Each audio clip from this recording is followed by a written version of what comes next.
j'ai fait un mémoire sur l'apport des neurosciences dans le management et notamment dans les cabinets d'expertise comptable et d'audit. Mon ancien maître de stage me dirait « Mélissa, ce n'est pas un sujet de DEC » et pourtant j'ai été primée, tout ce que vous voulez, parce que le sujet a beaucoup plu, parce qu'on s'est dit que c'est quelque chose dont on pouvait avoir besoin et moi je me suis régalée à le faire. Ça m'a ouvert énormément de portes, notamment le fait qu'on m'a demandé d'écrire un guide. J'ai participé à des commissions, que ce soit à l'ordre ou à la compagnie. Donc à l'ordre, tout ce qui touche au développement des compétences relationnelles et au marketing. Et à la compagnie, j'ai intégré un groupe de travail qui s'appelle Appropriation des missions. Moi, je suis auditrice dans l'âme, c'est-à-dire que quotidiennement, je suis contaminée par mon approche par les risques, je raisonne en risque, je suis estampillée contrôle interne, procédure. Donc c'est quelque chose que je me suis dit, je ne peux pas changer ça, mais par contre, je vais amener les choses pour que les collaborateurs se sentent moins mal dans leur métier. Et moi, en fait, j'étais déjà gavée des missions de certif parce que je me disais, en fait, j'ai l'impression que mon travail ne sert à rien, que je n'apporte rien, même quand je trouve des ajustements ou des points de contrôle interne à creuser. Mais quand je vous dis creuser, c'est qu'il y a un iceberg, quoi.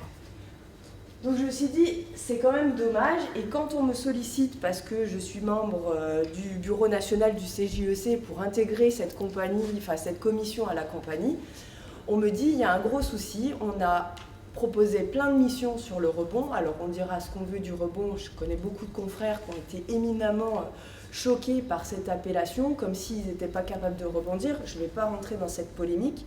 L'idée étant, c'est qu'aujourd'hui, les confrères ont du mal à aller vers ces missions.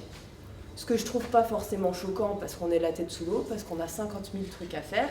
Et quelque part, je me dis, aujourd'hui, notre gros problème, c'est surtout, et enfin, c'est ce que j'entends des confrères et des consoeurs, c'est qu'ils n'ont pas assez de ressources humaines, ce que moi j'appelle les richesses humaines, pour ne serait-ce que répondre aux missions qu'ils ont déjà, à savoir les missions de certification. Donc, problème. Et j'ai proposé à ce groupe de travail qu'on fasse les choses dans l'autre sens, en disant, mais en fait, si on veut garder nos collaborateurs, alors je vais utiliser le mot collaborateur, mais j'entends par collaborateur un auditeur qui est relativement expérimenté, c'est-à-dire qui est autonome sur son plan de mission, qui sait faire son programme de travail, qui peut grandement vous avancer un rapport. C'est ça pour moi un auditeur, c'est-à-dire qu'on n'est pas sur quelqu'un qui démarre. Mais cet auditeur, il peut avoir des ambitions pour passer son diplôme, une idée de mémoire, quelque chose, et lui avoir envie en fait de mettre en avant des nouvelles missions, que ce soit le DIAC RSE, que ce soit les missions cyber. Donc c'est de se dire à un moment, si lui il a des envies comme ça, que moi derrière je suis sous l'eau, que je fais du CAC, peut-être en même temps de l'expertise judiciaire, à un moment je ne peux pas être sur tous les tableaux. Donc l'outil a été construit, et je vais vous le présenter, pour qu'on puisse se mettre d'accord avec notre auditeur, signataire auditeur, ok, bah, concrètement, qu'est-ce qui te plaît, qu'est-ce qui te motive, où est-ce que moi je peux t'aider, ou où est-ce que toi tu es prêt à m'aider. Et en fait, l'outil va nous permettre de définir comment en fait on crée le binôme, c'est-à-dire est-ce qu'on est tous les deux en mode ok, on bosse en binôme et on se répartit, c'est 50-50 du travail, ou alors est-ce que toi tu prends le lead et est-ce que tu es prêt à prendre le lead, te former, et moi je suis là en back-office pour t'accompagner, pour te soutenir, tout ça, ou est-ce que c'est moi qui prends le lead, mais derrière j'ai besoin que tu sois là. L'idée c'était ça. Ce qui m'a permis d'arriver à ça, donc ça c'est une présentation de mon hémisphère gauche. Je vais vous parler un petit peu de neurosciences parce que comme j'en ai fait une certification l'année où je passais le diplôme, ça me permet d'expliquer beaucoup de choses et des fois de créer des parallèles qui sont un peu plus clairs. Dans mon hémisphère gauche, on retrouve mon rapport au temps, à l'espace, au délai, au langage, ce que les gens vont penser de moi, le jugement, qu'il soit professionnel, familial, qu'est-ce que m'a appris la religion, mon éducation. Donc autant vous dire que dans nos métiers, on est constamment dans cet hémisphère gauche. Et si moi j'ai réussi quelque part à prendre le contre-pied avec mon côté assumé, parfois un peu illuminé, j'ai des confrères qui me disent « Mélissa, nous en veut pas, mais t'as un côté un petit peu décalé quand même ». Oui, alors je vous le dis, c'est un parti pris, on aime, on n'aime pas, mais c'est vraiment mon audace, ma folie, et de me dire à un moment, pourquoi pas ? C'est-à-dire pourquoi est-ce que c'est moi qui devrais changer de métier alors que c'est un métier que j'aime, que je trouve passionnant ? Vous connaissez beaucoup de métiers, sérieusement, qui ouvrent autant de portes que le nôtre. Et pourtant, quand on est auditeur, je ne connais pas de personnes qui ont un aussi grand spectre des métiers qui existent. Parce que moi, quand j'ai commencé l'audit, je me suis dit, mais en fait, des métiers, il y en a des milliers, quoi. Et je me dis, le nôtre, il permet de faire plein de choses. Moi, il m'a permis finalement, parce qu'aujourd'hui je ne fais quasiment plus de production, mais de faire principalement du conseil en management. Il permet à d'autres personnes de faire du conseil en système d'info, en RSE, d'être sur des missions hyper ciblées parce que sociales, parce que fiscales, parce que gestion de patrimoine, parce que... Et je me dis, pourquoi ça, nos collaborateurs ne le savent pas? Moi, quand je donne des cours, parce que j'ai la chance de donner des cours en école de commerce, alors je ne fais plus la compta, je fais les cours de conduite du changement, et quand je demande à mes élèves qui ont 5 UV du DSCG sur 7 de valider, qu'est-ce que vous faites après? Oh ben, je sais pas, parce que en fait en cabinet c'est trop dur, et puis en cabinet c'est trop dur, d'accord? Qu'est-ce qui est dur? Parce que c'est dur, mais c'est intéressant. Ben ouais, mais c'est trop dur. Oui, mais l'audit c'est quand même génial, vous allez en intervention, contrôle interne, tout ça. Ben non, mais l'audit on fait des questionnaires. L'audit c'est des questionnaires. Donc là je sais pas s'il faut que je m'asseye ou s'il faut que je pleure. L'audit c'est des questionnaires. Donc je me dis soit les confrères avec qui ils travaillent sont vraiment pas cool, soit en fait eux ils sont en train de passer à côté de ce qu'est notre métier. Et ça c'est pas possible quoi. En termes d'attractivité, en termes de revalorisation de ce qu'on fait, je peux pas laisser faire ça. Donc c'était ma folie de me dire bah, je vais changer les choses en fait en partant de l'intérieur et en partant de plus on va s'intéresser à eux, plus on va pouvoir leur laisser la main et leur montrer que l'audit c'est autre chose que des questions. Je vous assure, je ne vais pas autant parler à chaque slide. Ça, c'est vraiment l'hémisphère droit. Alors, l'hémisphère droit, c'est le côté, voilà, comment je suis par rapport à l'expérience, à ce que je vis au quotidien, qu'est-ce que j'ai comme idée, qu'est-ce que j'ai envie de faire. On est vraiment dans ce côté liberté, créativité, très imaginaire.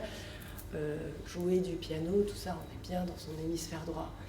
L'idée étant que je ne vais pas vous dire qu'il y en a un qui est mieux que l'autre. Les deux sont complémentaires et nous, on a tendance à être un peu trop focalisés. Donc, ce que je vais vous demander ce matin, c'est de prendre un peu de recul. Indépendance, esprit critique, si on était un peu critique de nous-mêmes tout en restant relativement confraternel. Mon objectif, parce que j'aime bien quand même quand les choses sont cadrées, on ne se refait pas, c'est de voir avec vous ce matin, on va passer en revue les motivations des auditeurs, telles que je les ai définies de façon simplifiée. En fait, le but étant de pouvoir impliquer les collaborateurs dans cette idée de je vais développer le cabinet. Alors après, on pourra se mettre d'accord sur développement. Pour moi, développement ne veut pas forcément dire croissance. Développement peut vouloir dire je lève le pied sur les missions de certif parce que de toute façon, je sais qu'il y a des dossiers qui ne sont pas terribles, qui sont un peu risqués, sur lesquels les collabs ont du mal à travailler. Et donc peut-être partir sur un nouveau type de mission que je vais développer en commençant par 2, puis l'année d'après 5. Ça peut être ça le développement, ça peut être se dire, ben en fait je prends mes clients, je n'en cherche pas d'autres, je me dis, je vais leur proposer des missions complémentaires et des sacs. Ça peut être ça le développement. On pense souvent développement égale croissance, moi développement peut être qualité. Qu'est-ce que je décide de faire? Je vous ai précisé à travers des nouvelles missions, des nouvelles fonctions. Pourquoi? Parce que je pense aussi qu'on oublie que certains collaborateurs peuvent être moteurs dans le sens où ils ont un rôle à jouer dans le cabinet sans qu'il soit technique ce rôle. C'est-à-dire que c'est quelqu'un qui a une facilité à adoucir le climat, qui fait qu'il y a moins de conflits, qui fait que les gens ont plaisir à se retrouver, à bosser en équipe. Et cette personne, forcément, ne va pas lui dire bah, « toi, on va te mettre sur la mission ECF, quoi, parce que c'est pas possible. » Et puis vous le savez que techniquement, ça passera pas. Il a beau faire des formations et des formations, mais c'est quelqu'un qui reste là et qui participe à l'écosystème et à l'équilibre de l'équipe. Est-ce qu'il y a des questions ou des attentes particulières par rapport à ce matin? Par rapport à l'atelier, par rapport à... Ok, alors j'avance. Pareil, mon besoin de structure et de cadre, hémisphère gauche, c'est dit, on fait un atelier d'1h30 qu'on divise en 3 parties. D'abord les motivations.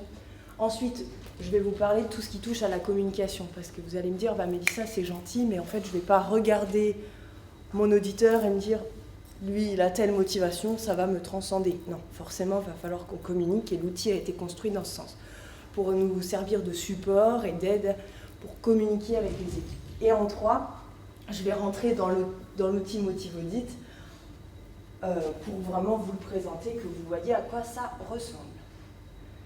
Alors, fidéliser les collaborateurs qui semblent se désintéresser des métiers et des missions de certif, motivation des auditeurs. Je vais commencer par un petit cas, histoire de vous mettre dans le bain, et puis on va ensemble chercher quelles sont les motivations qui peuvent se cacher derrière. Donc vous êtes le signataire, Vous pensez à un collaborateur, là, et vous lui dites « C'est quoi les missions que tu aimes réaliser concrètement, toi ?» Ah, moi, en fait, j'adore les commissariats aux apports, les commissariats à la transformation, et puis les missions d'évaluation. Ah, super. Quand on en a 3 par mois, on est content, mais si on a 3 collabs, ça fait déjà qu'une mission par collab, vous vous doutez bien que les ETP en mission exceptionnelle, c'est compliqué, quoi. Ok, mais en fait, souvent, on s'arrête là. Et moi, ce que je veux, c'est qu'on aille un cran après. Ok, pourquoi est-ce que ça te plaît?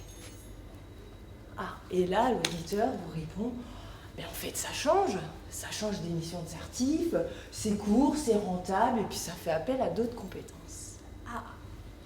Donc ma question, c'est qu'est-ce que vous pensez qui se cache comme motivation? Attention, je ne vous demande pas un terme générique. Je pratique, autant que faire se peut, ce qu'on appelle la communication non violente, qui est une philosophie que souvent on réduit à juste la communication et le fait de ne pas parler mal. Ça serait hyper réducteur que de dire ça, puisque la communication non violente, le principe, c'est d'aller identifier les besoins d'une personne. Marshall Rosenberg, qui est le père de la communication non violente, a passé 40 ans de sa vie à catégoriser les besoins d'une personne. Je vais vous donner un exemple tout simple.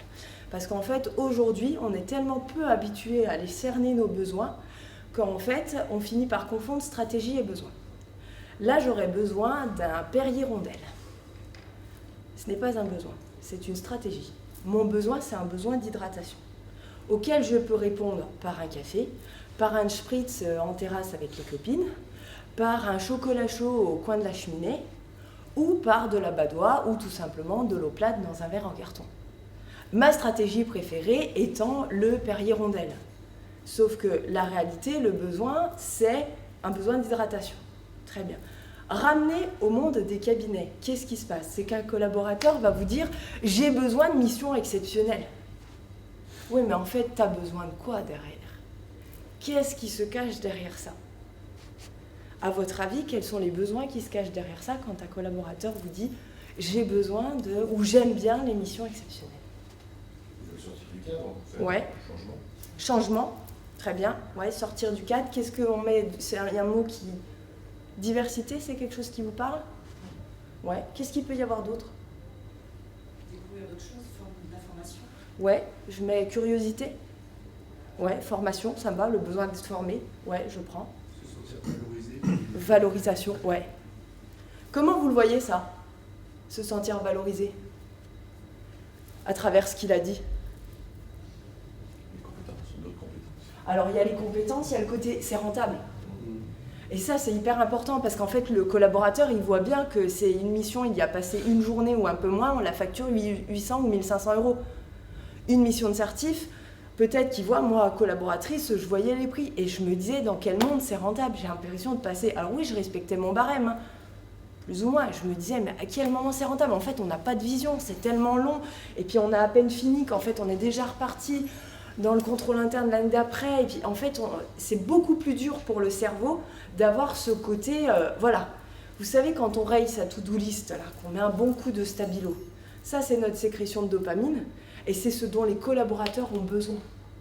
Parce qu'ils ont l'impression que les choses avancent, de contribuer, ça valorise, quoi. C'est tout bête, mais le fait de finir une mission, on se sent valorisé. Voilà, j'ai fini ma mission.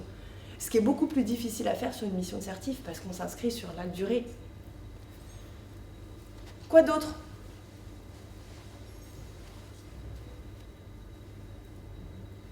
Donc on a parlé de la formation, de la diversité, de la curiosité, de la valorisation. Je pense qu'on a à peu près fait le tour. On verra sur d'autres. Alors, ça c'est une motivation que j'ai appelée, alors c'est pas moi, enfin si moi je l'ai appelée, je me fixe l'objectif. C'est la motivation, je me fixe l'objectif. Parce que derrière, quoi? Soit je veux pouvoir mettre la compétence sur mon CV. C'est-à-dire qu'il y a beaucoup d'auditeurs aujourd'hui, ils se disent, moi aujourd'hui, je veux savoir faire de la conso, parce que je pense que sur mon CV, ça ferait bien de mettre que je fais de la conso. Ok. C'est pour ça que je vous dis, c'est une mission, une motivation, je me fixe l'objectif. En approche neurocognitive et comportementale, qui est la formation où je fais référence et à laquelle j'ai été formée, on appelle ça de la motivation secondaire positive. Pourquoi secondaire? Parce qu'en fait, elle est, on verra après ce que c'est que la motivation primaire, mais parce qu'elle est conditionnée à un résultat. Je me fixe l'objectif. Ça veut dire que tant que l'objectif n'est pas atteint, tant que je ne peux pas mettre cette compétence sur mon CV, je considère qu'il n'y a pas de résultat. Donc le résultat, c'est ça. Quand j'ai fait 3 commissariats aux apports, je considère que voilà, je sais faire des commissariats aux apports. Donc je peux le mettre sur mon CV. Donc en fait, hop, le résultat, je peux surligner ma to-do list, j'ai ma petite décharge de dopamine dont je parlais. Un exemple. La personne qui se dit, moi à 40 ans, je veux avoir fait mon premier marathon parce que je me lance ce challenge. On est sur une motivation, je me fixe l'objectif. Okay. Je veux pouvoir dire aux copains, à 40 ans, j'avais fait mon premier marathon. Ce qui n'est pas du tout la même chose, et on va le voir juste après, de quelqu'un qui dit, moi j'adore courir, ça fait des années que je cours, donc oui, j'ai fait le marathon de New York, j'ai fait celui de Paris, mais parce que c'est quelqu'un qui aime courir. Vous voyez la différence? On va y venir. Ça va ou je vous... Ce que je vous disais, ça pourrait être une motivation, j'aime faire. Ben ouais, j'aime parce qu'en fait, j'aime apprendre, donc le collaborateur, il ne sait même plus quoi vous dire, parce qu'en fait, dans cette motivation, j'aime faire, il y a juste de la passion, du plaisir. Alors vous allez me dire, en cabinet, c'est pas toujours évident, même pour nous, signataires. Enfin, je sais pas, quand vous écrivez un L823-16, j'ai pas l'impression que ça vous ressource. Vous me direz, hein, ça peut. Mais en fait, on a tous des missions comme ça qui sont un peu plus plaisantes que d'autres. On ne peut pas attendre de nos collaborateurs que tout ce qu'ils fassent, ce soit dans ce type de motivation. À se dire, oh là là, qu'est-ce que j'aime faire? Alors, je vais au boulot le matin. Ah, c'est génial, ce matin, j'ai mon rapport à faire, puis je vais pouvoir faire un petit compte rendu là à mon client. Forcément, non. Cette motivation, qui est là, j'aime faire, qui est donc la motivation dite primaire, si on prend le jargon neuroscientifique, elle est inconditionnelle. C'est-à-dire que derrière, j'ai pas de raison, quoi. C'est juste plaisant, c'est ressourçant pour moi, ça me galvanise. Mais je pense qu'il y en a quand même. Je vais vous prendre mon cas et on le verra à travers l'outil, parce qu'à travers l'outil, en fait, on a fait en sorte de vraiment expliquer quel type de motivation, donner des exemples. Moi, j'adorais découvrir les nouveaux clients, leur environnement de contrôle. Donc je pouvais rester jusqu'à 21h chez un nouveau client parce que je discutais avec lui, son parcours et comment vous êtes arrivé à reprendre l'entreprise et tout ça. Je trouvais ça passionnant parce que moi, ce qui me ressource, c'est les interactions humaines. Mais forcément, il y a des gens pour qui non, ça ne les ressource pas. À l'inverse, ils pourraient trouver du plaisir à faire, j'en sais rien, enfin, je sais, si vous avez des exemples, allez-y, parce que c'est difficile quand c'est pas soi. Mais moi, ça, c'était vraiment quelque chose de ressourçant. Il y en a plein d'autres qui l'auraient fait en se disant, de toute façon, ça fait partie de la prise de connaissance de l'entité, et en fait, ça fait partie de ma mission, donc on est en mode, je me fixe l'objectif, c'est carré, ça fait partie de ma mission, point, je réfléchis pas. Donc l'idée, et c'est là où je vous emmène, c'est qu'il va falloir qu'on arrive à cerner sur nos collaborateurs. Alors attention, si vous en avez beaucoup, je vous vois déjà me dire « Mélissa, mais tu te rends pas compte, je ne peux pas faire ça sur tous mes collabs ». Il y en a 2 qui vont être moteurs et qui vont sortir du lot. Une fois que vous l'aurez fait sur ces 2-là, vous allez voir que ça va être beaucoup plus facile et c'est eux qui vont le diffuser aux autres. Mais ça, on en reparlera. Est-ce que ça va pour ces 2 motivations ? Ce que je vous disais là par rapport à celle-là, j'aime faire, du coup les missions ponctuelles, c'est du bonus, quoi. Moi j'aime ce qui est, j'aime peut-être l'imprévu, j'aime peut-être donc moi ça me va, je fais des missions exceptionnelles, c'est chouette, quoi, c'est cool. Ressources. Deuxième cas, on a notre signataire qui pose la question fatidique à son auditeur. Et comment vous vous voyez dans le cabinet dans 5 ans? Comme le spécialiste de la blockchain. Ah, alors pareil, si vous en restez là, bon, soit vous êtes un peu sidéré, je ne savais pas qui s'intéressait à ça, mon collab, soit vous creusez. Et j'espère que ce que vous retiendrez de cet atelier, c'est qu'il faut creuser. Ah, je ne savais pas que vous vous intéressiez, ou pourquoi vous vous intéressez à ça. À vrai dire, je voudrais en faire le sujet de mon mémoire, Et je pense vraiment que ça serait une vraie mission à proposer pour des clients particuliers, que ça fait partie du savoir-faire du commissaire aux comptes, et je trouve qu'on est les mieux placés pour le faire. Ben oui, je sais pas vous, petite parenthèse, mais moi, il n'y a rien de plus qui m'énervait que quand j'allais voir un client puis qui me disait « Ah, on a pris un nouveau consultant en logistique et organisation du stock suite à vos recommandations. » Des fois, je me disais « Pourquoi c'est pas nous qui le faisons ?» Alors, je sais qu'on n'a pas le droit si on fait de la mission de certif, mais je me dis pourquoi on ne peut pas faire ça chez nos confrères. Ça serait quand même vachement cool. Enfin, moi, j'aurais adoré. Moi, Madame Contrôle Interne, on m'aurait dit « Ah ben Mélissa, il y a un confrère qui a des gros soucis là chez son client, est-ce que tu veux pas aller faire une mission ?» Bah oui. Commissaire aux comptes, on a la vision globale de l'entreprise, on a un rapport entre, il y a les stocks, ok, mais il y a le côté financier, il peut y avoir un impact fiscal. Enfin, dans quel monde un consultant en logistique, tout bon soit-il, en rangement, peut-il se substituer à l'envergure de notre... l'étendue de nos savoir-faire? Pour moi, c'est pas possible. Donc je me dis, en fait, je pense qu'on passe à côté de plein de missions, à plus forte raison depuis qu'il y a eu de la loi Pacte, de se dire, mais ça... Je pense que ça motiverait certains collaborateurs, ça ne serait pas très long et c'est des missions qu'on peut clairement valoriser. Donc là, le voilà. Notre auditeur, il est en train de passer son deck et il se dit qu'il pourrait créer des nouvelles missions pour les clients particuliers autour de la blockchain. Qu'est-ce qu'on met comme motivation derrière ça? Si mot motivation un peu trop flou, quels sont les besoins qu'il va pouvoir nourrir à travers ça? Ou les attentes? D'après vous? Je voudrais en faire le sujet de mon mémoire. Qu'est-ce que tu veux pour ton mémoire? Ah, je l'en prie. Oh, ouais, je me vois bien avoir un prix en région, puis peut-être même au national. C'est de la reconnaissance. Ouais, il y a beaucoup de reconnaissance. Oui. De se distinguer, pardon? De se sortir du lot. Ouais. De montrer un petit peu sa valeur, son unicité, de montrer qu'on est différent, qu'on a un vrai apport, ce qui peut rejoindre la reconnaissance. Ok, super. D'autres choses?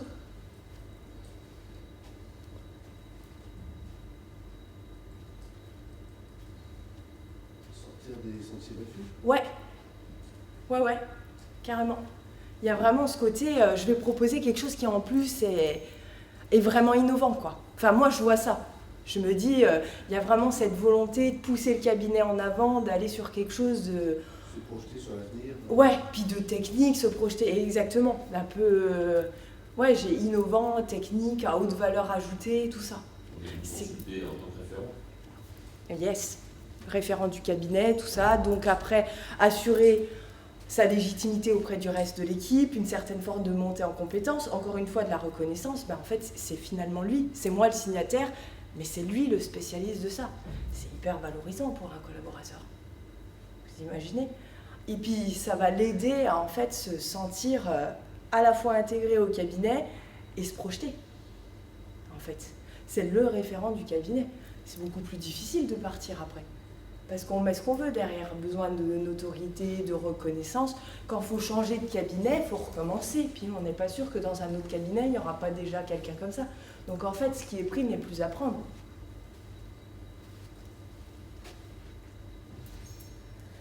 Ça, c'est une motivation que j'ai appelée « j'aime faire, mais ». Il y a un mais. J'ai peur. J'ai peur d'échouer, j'ai peur de ne pas être à la hauteur. Bah oui, pourquoi? Parce que déjà, on l'a vu, c'est un sujet technique. Il n'y a pas beaucoup de confrères qui sont allés dessus. C'est hyper mouvant, ça change toutes les 5 minutes, il y a des impacts fiscaux. Il y a un gros volet technique, cyber, derrière, qui fait qu'en fait, je vais mettre la main là-dedans, mais derrière, le champ de compétences est hyper vaste. Donc j'ai quand même un peu peur. Et puis là, je me suis avancée en mode, je vais en faire mon mémoire, et puis même proposer des missions clients. Donc derrière, il y a quand même un petit peu de... Est-ce que j'ai pas parlé trop vite? Alors, c'est une motivation que j'appelle aussi je m'implique fortement. Parce que fortement, je vais m'impliquer physiquement, psychologiquement, émotionnellement. Pourquoi? En vrai, c'est une motivation qui s'appelle l'hyper-investissement. L'hyper-investissement, c'est le type de motivation le plus puissant qui existe. C'est-à-dire que la motivation primaire à côté, donc celle qui est j'aime faire, ça me ressource, c'est super. La motivation primaire, parenthèse, le j'aime faire, j'aime bien faire des balades en forêt, parce que ça me ressource. L'hyper-investissement, on est à un autre niveau, on peut déplacer des montagnes. L'hyper-investissement, alors tout le monde l'a. Je suis désolée, je vais y venir après, d'une certaine façon. Si vous ne le voyez pas chez vos collaborateurs ou plus, c'est qu'il y a eu un changement. Et on va y venir parce que c'est une motivation qui fonctionne en 4 étapes. Pour l'instant, ce que je voulais vous dire, c'est que c'est le plus puissant. Pourquoi ? Parce que c'est conditionné à la reconnaissance. C'est-à-dire que mon moteur ultime, c'est pas juste le challenge. Ça marche aussi pour le marathon. C'est en fait, je veux qu'il soit dit que j'avais 40 ans, je venais d'avoir un cancer, je faisais de l'arythmie cardiaque, j'en sais rien, enfin j'avais des problèmes de santé, mais j'ai quand même fait un marathon. Derrière, c'est pas juste je me fixe le challenge, en fait j'ai besoin qu'en fait il y ait une certaine forme de reconnaissance, un retour, que les gens se disent ah ouais et tout, après ce qu'il a traversé, c'était quand même pas évident et tout, donc on veut de la reconnaissance de tout le monde. Ramener à mon auditeur ou à nous en cabinet, c'est je l'attends de mes associés, c'est je l'attends parfois de mes collaborateurs. Dans mes collaborateurs, ils ne voient pas tout ce que je me fais suer, aller chercher des dossiers, mettre en place l'intéressement, tout ça. On est constamment dans une forme d'hyper-investissement, surtout quand on est à son compte. Je n'ai pas besoin de vous le dire, parce qu'on a envie de faire les choses différemment, parce que c'est nous, parce qu'on a besoin de la reconnaissance des proches, des fois. De prouver à des gens qui nous entourent qu'on pouvait le faire, que c'était réalisable, mais que voilà, il y a tout ça derrière. Donc en fait, il y a énormément de poids. Il y a énormément de poids. Qu'est-ce qui se passe avec ce phénomène ? Parce que je vous ai mis un petit point d'exclamation, on va faire un zoom. Ce cycle en approche neurocognitive et comportementale, il fonctionne systématiquement en 4 temps. Donc la première, c'est celle-là. Ouais, j'y vais et tout, c'est génial. Bah quand même, j'ai dit que j'allais faire mon mémoire là-dessus, tout ça. Donc ça me fait un petit peu peur. D'ailleurs, mon mémoire, il va mettre 3 ans à sortir. Mais parce qu'il faut qu'il soit parfait, qu'il y ait des outils, des trucs, qu'il ait déjà été testé au cabinet, tout ça. On se met... ce que j'aime appeler... Alors les gens disent des objectifs, mais pour moi, on fait souvent... on se trompe entre un objectif et une exigence. Il y a beaucoup de gens qui pensent se fixer des objectifs, en réalité ce sont des exigences. Pourquoi ? Parce qu'il n'y a pas de date, il n'y a pas de temporalité, c'est pas structuré, et c'est « je dois être le spécialiste de la blockchain ». C'est pas un objectif, c'est une exigence. Vous voyez déjà le poids. Un objectif, ça serait « d'ici à la fin de l'année, je vais avoir fait ma première formation sur la blockchain ». D'ici à l'année prochaine, je vais avoir traité 1 ou 2 clients particuliers pour avoir un petit peu fait le tour de la mission. Et d'ici à horizon 3 ans, je vais être le référent blockchain du cabinet. Ça, ce sont des objectifs. Le « je veux être spécialiste de la blockchain », c'est une exigence. Et ça, c'est typique de l'hyper-investissement. Donc en phase 1, ça va aller bien, quoi. On est avec ses exigences, allez, ça va le faire, pas de problème, cap sur mon objectif. Le truc, c'est que la reconnaissance n'arrive pas à ce moment-là. Ah ! Donc là, déjà, ça fait un petit peu mal. Parce qu'on voit tout ce qu'on a commencé à faire. Je regarde des tutos tous les soirs jusqu'à 1h du matin. J'ai commencé à rédiger un petit peu mon plan de mémoire. Je vois bien que je l'ai proposé à 1 ou 2 confrères. Ça leur parle pas plus que ça, ils voient pas tout le génie de ce que j'ai fait. Bon, ça commence à être un petit peu compliqué. Puis alors au cabinet, tout le monde me dit, alors lui il est parti sur son idée de mémoire, mais concrètement, bon, d'accord, qu'est-ce qu'on fait avec ça ? Je vais redoubler d'efforts. Non, parce que c'est ça. J'ai pas mis assez de conviction là, il faut que je redouble d'efforts parce que la reconnaissance va arriver. Donc vous avez quelqu'un qui reste encore plus tard le soir, qui cherche, qui machin. Limite à lui dire, non mais là il va falloir rentrer chez toi. Oui, non mais je bosse sur mon mémoire, j'ai trouvé une idée d'outil. Ok, attention. Pourquoi ? Parce que c'est un cycle, donc c'est un cercle. Et là, on passe du côté obscur de la force. Vraiment, je ne l'utilise pas que parce que pédagogiquement tout le monde a la rêve de Star Wars, parce qu'on est passé du côté obscur. C'est-à-dire que la reconnaissance, à l'issue de la phase 2, elle n'arrive pas plus. Mais les efforts, tout ça, ils sont là, et en fait, il y a besoin de se nourrir. Contrairement, je vous disais, la motivation j'aime faire, c'est de la motivation primaire, où en fait, ça me ressource au fur et à mesure. Donc je vais dans la forêt, je suis ressourcée. Donc à chaque fois que j'y vais, ça marche. L'hyper-investissement, tant qu'il n'y a pas la reconnaissance, je n'ai pas la nourriture. Donc au bout d'un moment, j'ai un trou dans mon estomac. Et quand j'ai un trou, j'ai des aigreurs. Et ce qui sort, c'est de l'amertume. Donc je suis en phase 3. Je suis en phase 3 et j'ai vraiment l'impression d'avoir échoué. J'ai échoué pourquoi? Parce que je ne me rends pas du tout compte que j'ai fait des outils, que j'ai commencé à écrire un mémoire. La seule chose dont je me rends compte, c'est que je n'ai pas de reconnaissance. Typique de l'hyper-investissement. Du coup, on arrive généralement en phase 4, renonciation, burn-out, ce que vous voulez, j'arrête tout, je ne veux plus jamais entendre parler de la blockchain. Bon, ça, j'ai envie de dire, c'est un moindre mal, parce que dans le pire des cas, qu'est-ce qui se passe? C'est je ne veux plus jamais entendre parler du commissariat aux comptes, ou du cabinet, ou de la profession. Et vous avez des gens, du jour au lendemain, moi, les confrères m'appellent, me disent ça, je ne le reconnais pas, ce collaborateur, c'est pas le mien. À 5 heures, il n'est plus là, on ne peut rien lui demander, il est d'une susceptibilité... Enfin, c'est pas mon collaborateur, je ne le reconnais pas. Ouais, typique. Typique de l'hyper-investissement et de ce côté épuisant. Alors vous allez me dire, mais ça ne fait pas ça à chaque fois. Et non. Pourquoi? Parce qu'à partir de la phase 3 ou 4, il y a de la douleur. Il y a de la douleur parce que j'ai faim, donc j'ai mal au ventre. J'ai pas eu de reconnaissance. Donc qu'est-ce qui se passe quand il y a de la douleur? Généralement, on n'aime pas trop rester dans la douleur. Donc, mais non, je me suis complètement gourée. C'était pas sur la blockchain que je voulais faire mon mémoire, c'était sur les missions de diagnostic RSE, la gouvernance, les problématiques aujourd'hui avec l'environnement. En fait, c'est ça l'avenir. C'est ça qu'il faut, parce que la technologie, des bitcoins, tout ça, ça va s'effondrer. L'avenir, c'est qu'est-ce qu'on fait pour protéger la planète, pour... J'exagère, mais presque pas. Parce qu'en fait, d'un coup, hop, la personne va repartir. Donc, je vous fais pas de dessin, elle est repartie dans un autre cycle, sous un autre véhicule. Voilà, donc ça c'est quelque chose que je vous ai fait un peu accéléré. Je reviens dessus parce qu'en fait, l'outil sera disponible, je vous le dirai, à partir du 8 novembre, parce que je fais le webinaire officiel avec la compagnie nationale. On mettra l'outil à disposition à partir de cette date, sachant qu'en fait, la compagnie propose aux confrères de faire une formation de 7 heures où je fais en long, en large et en travers les motivations.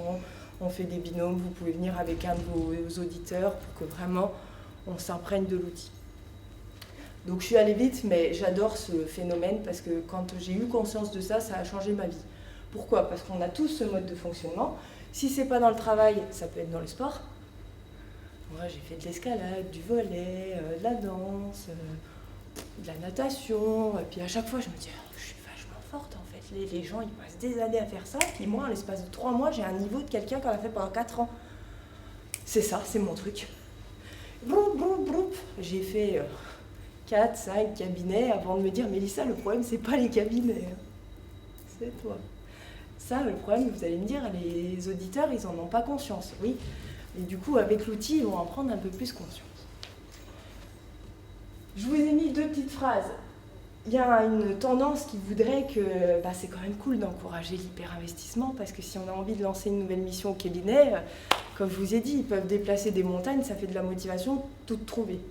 Le truc, c'est quand on l'encourage, on ne peut pas se dire par contre tu restes du côté Skywalker, quoi. Non, non, parce qu'en fait c'est cyclique, donc forcément soit il va partir, soit il va... Donc, encadrer. D'accord ?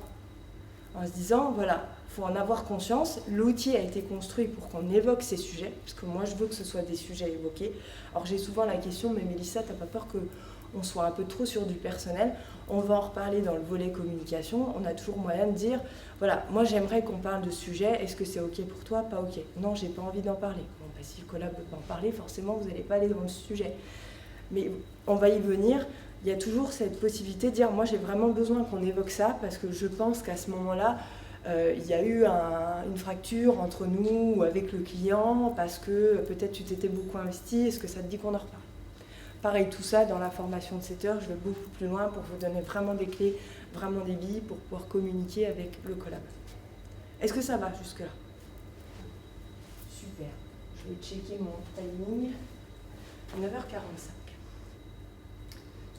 Pardon, j'ai été trop vite. Mon cas B', 2'. J'ai la même question. Comment vous vous voyez dans 5 ans? Je vais vous faire le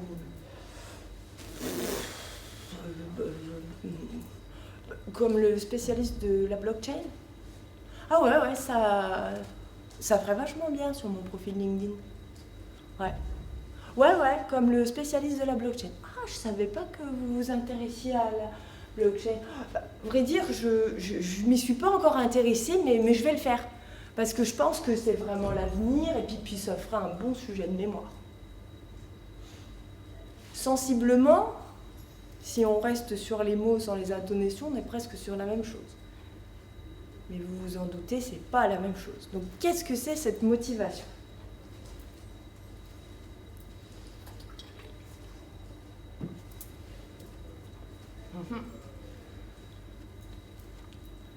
Alors on va repartir de l'exemple du piano. Moi j'ai souvent dit, je rêve de jouer du piano avant d'avoir fait ma formation. Maintenant je dis, je rêve de savoir jouer du piano. Parce qu'en vrai, j'ai jamais ouvert un bouquin de solfège. Il y avait un piano à la maison, j'en ai jamais fait. Je rêvais de savoir jouer. C'est typiquement, je voulais pouvoir mettre ça sur mon profil LinkedIn en mode ça fait bien. Là, on est sur un type de motivation que j'ai appelé je rêve de faire, pour faire simple. C'est la motivation tertiaire. C'est-à-dire que la personne, et en l'occurrence le collaborateur, n'a jamais mis aucune action en place pour faire. Typiquement, vous le voyez, hein, si vous recrutez quelqu'un, et qu'est-ce que tu veux faire ? Ah ben moi je rêve d'être commissaire aux comptes. Ah, t'es en BTS comptable ? C'est quoi le cursus qu'il faut faire après ? Ah, je sais pas encore, mais je crois qu'il faut continuer, machin. Ok, puis tu voudrais une spécialité ? Ah oui, je voudrais être conseiller en gestion de patrimoine. D'accord, ok. C'est un peu les mots qui font bien, quoi. Et qu'est-ce qu'il faut faire pour être conseiller en gestion de patrimoine ? Pareil, c'est quelqu'un qui n'a pas spécialement d'appétence pour la partie successorale ou pour tout ce qui va toucher au droit des sociétés civiles immobilières. Enfin, j'en sais rien, des trucs un peu pour moi basiques quand on veut faire de la gestion de patrimoine. Évidemment, le DU gestion de pat à Clermont, il n'en a jamais entendu parler. Enfin, vous voyez un peu. Vous allez vite cerner. Ben, on est typiquement là-dedans. Mais c'est ok, hein. De toute façon, on a tous des choses où on se dit je rêvais de pouvoir faire ça. Mais pour l'instant, ça ne se transforme pas. Donc ça, c'est pas la peine de se dire on capitalise là-dessus. Hein. Parce que vous n'avez aucune certitude que ça se transforme, ni en motivation, je me fixe l'objectif, ni en hyper-investissement. Vous ne pouvez pas savoir. Donc là, on est dans le flou. Et ce qu'il faut savoir, c'est qu'on est dans le flou. Donc ça ne sert à rien d'appuyer en se disant tiens, je vais lancer mon collab sur ça, parce que vu qu'il n'y a rien qui a été mis en place, il y a peu de chances qu'il y ait des actions qui soient mises en place. Est-ce que ça va ? Dernier cas. Alors, le commissaire aux comptes, qui est mon signataire, qui dit alors, d'après vous, quelles sont les missions que pourrait proposer le cabinet ou qu'on devrait proposer ? Ah ben moi, je pense qu'on ne peut pas ne pas faire d'audit et de mission RGPD. Ah, d'accord. On continue. Et ça vous intéresserait ? Pourquoi pas ? Il a dit pourquoi pas. Il a dit oh oui. Donc ça, qu'est-ce qu'on peut avoir comme mission, comme motivation qui se cache derrière ça ? Pas grand-chose. Pas grand-chose. Je suis pas sûr qu'il y ait de motivation. Ouais. C'est juste une réponse pour pas comprendre la personne. Exact. Il y a vraiment ça, est-ce que vous arrivez à le percevoir des fois ? Le côté, je veux pas qu'on travaille. Alors j'efforce le trait parce que dans la réalité, le pourquoi pas, ce serait plutôt oui, pas enthousiasme. Mais j'ai mis volontairement du pourquoi pas. Et nous ne pouvons pas ne pas faire. En fait, c'est une motivation qui s'appelle je fais sous la contrainte, mais c'est surtout je ne peux pas ne pas faire. Typiquement, les questionnaires d'audit. Là, je pense qu'on est quasiment tous pareils. C'est qu'on ne peut pas ne pas faire parce qu'en cas de contrôle, il faut qu'il soit fait. Mais on est d'accord qu'on a tous bien conscience qu'il n'y a pas de sens à ça et que ça pourrait très bien être remplacé par des jolies choses un petit peu plus formalisées qui ne soient pas un questionnaire complètement débile dans lequel on met des croix. Bon, et bien là on est dans ce qu'on appelle, en approche neurocognitive et comportementale, de la motivation secondaire négative.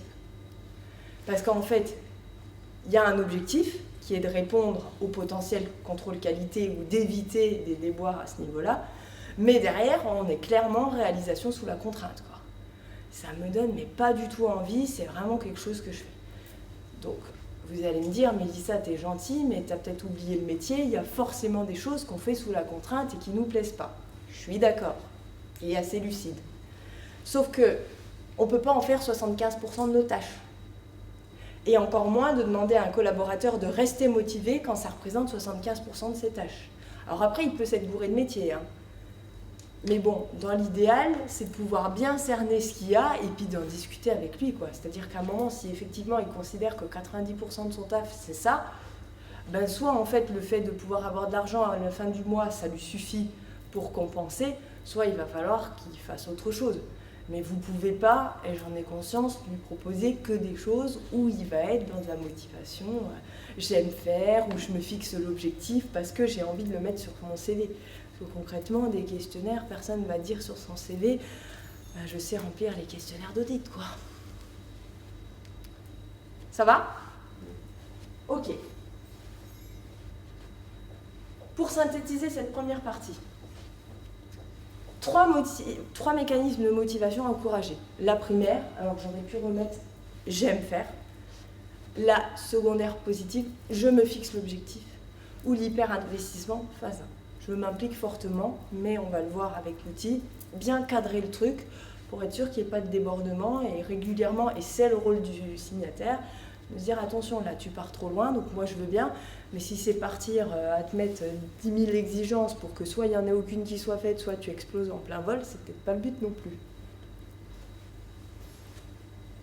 Prendre des exemples dans les travaux du quotidien. L'outil il a été construit comme ça pour que vraiment on puisse prendre des exemples. Ok, concrètement, qu'est-ce que tu aimes faire, qu'est-ce que tu n'aimes pas faire, qu'est-ce que tu fais sous la contrainte, pour qu'on puisse savoir. Donc ça, vous allez me dire, ça va être propre à chaque auditeur. Oui, c'est pour ça que je vous dis, si vous avez 15 collabs, forcément, vous ne le faites pas sur les 15 d'un coup, vous le faites sur les 2 premiers, ceux qui savent, qui vont vous dire, ouais, moi ça m'intéresse, j'ai bien envie de faire ça. J'ai bien envie de tester l'outil, de voir effectivement. Prenez des exemples et anticipez les changements de motivation. Parce qu'en fait, on a le droit de se dire, aujourd'hui c'était comme ça, et demain, en fait, j'en ai tellement fait qu'en fait, là, je le fais sous la contrainte. C'est-à-dire qu'au début, je le faisais parce que mon objectif, c'était d'apprendre. Maintenant, à chaque fois qu'il y a un commissariat à la transformation, je trouve que c'est un truc tout pourri, je fais un rapport un peu tout bidon, ça me plaît plus du tout. Mais forcément, ça va arriver. Donc, il faut l'anticiper. En se disant, à un moment, c'est pas parce qu'un collab a dit à ce moment-là, je suis dans ce type de motivation, qu'il va rester comme ça pour les 5 ans à venir. J'avance sur ma partie 2. Alors, je l'ai appelée de façon un petit peu provocatrice, élaborer ensemble la stratégie de développement. J'ai des fois des confrères qui s'insurgent en me disant, Mélissa, je suis désolée de te dire que la stratégie de développement, ça ne se confie pas à des collaborateurs. Ce à quoi je réponds, ok, alors mettons-nous d'accord sur les mots, je ne suis pas en train de parler du pilotage du cabinet. Je fais souvent référence aux 5 piliers de Pascal Viau. Vous savez, il y a le pilotage, la gestion, la production, le management et la commercialisation de marketing. Je ne suis pas en train de vous dire de déléguer le pilotage. Je suis juste en train de vous dire, s'agissant de la stratégie de développement, ce que j'ai évoqué en préambule, autour des missions d'audit, vous avez tout intérêt, à mon sens, à impliquer vos auditeurs. Comment tu vois les choses? Est-ce que tu penses qu'il faut qu'on aille chercher des nouveaux dossiers? Est-ce que tu penses qu'il faut qu'on développe tout un nouveau type de mission sur des clients qu'on n'a pas? Typiquement les associations, j'en sais rien, aller sur de l'ESS, whatever, comme vous voulez. Mais c'est de se dire, à un moment, je vous pose la question, pourquoi? On va le voir, c'est ce qui va lui permettre de se sentir impliqué, d'avoir l'impression d'œuvrer pour le cabinet. Et de pas être juste quelqu'un à qui on dit, tu fais ci, tu fais ça. Puis ça va apporter de la cohérence, c'est-à-dire qu'à un moment, on ne peut pas lui demander ses motivations, de vouloir l'impliquer, puis de lui dire, non, par contre, c'est moi qui décide. On est parti. Alors souvent, on me dit, Mélissa, t'es gentille, mais comment on fait pour communiquer, par où on prend le truc? Donc la question, moi, c'est que c'est pas comment, c'est pourquoi. Toujours. C'est pourquoi on communique. Pourquoi? La réponse, c'est parce qu'on veut le fidéliser, parce qu'on veut le garder motivé et parce qu'on veut qu'il se projette. On est d'accord. Une fois qu'on est d'accord sur notre pourquoi, alors votre pourquoi, il peut vous être propre. On peut attaquer leur comment.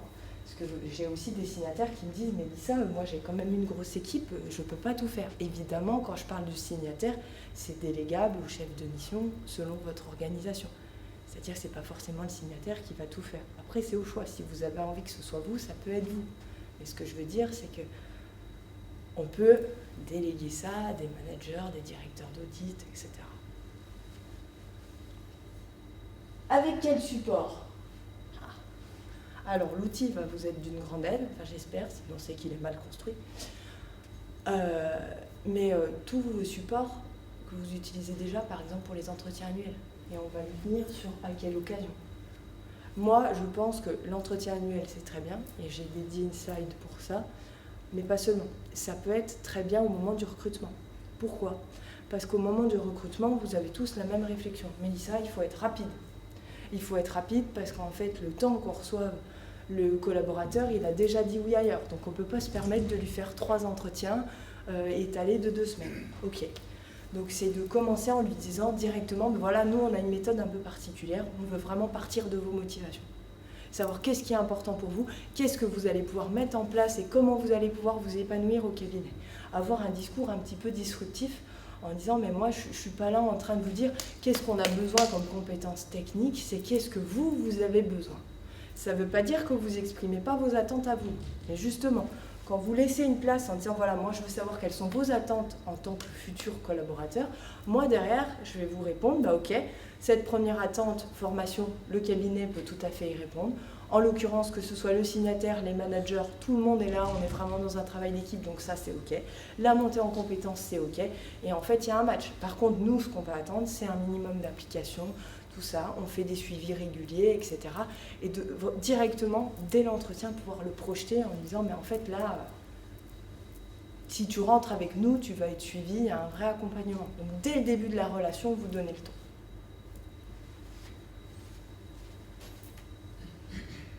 Alors, j'avais préparé cette slide aussi en disant, on est d'accord que mon pourquoi, c'est que le fait de communiquer, ça reste un moyen de fidéliser le collaborateur. J'ai détaillé.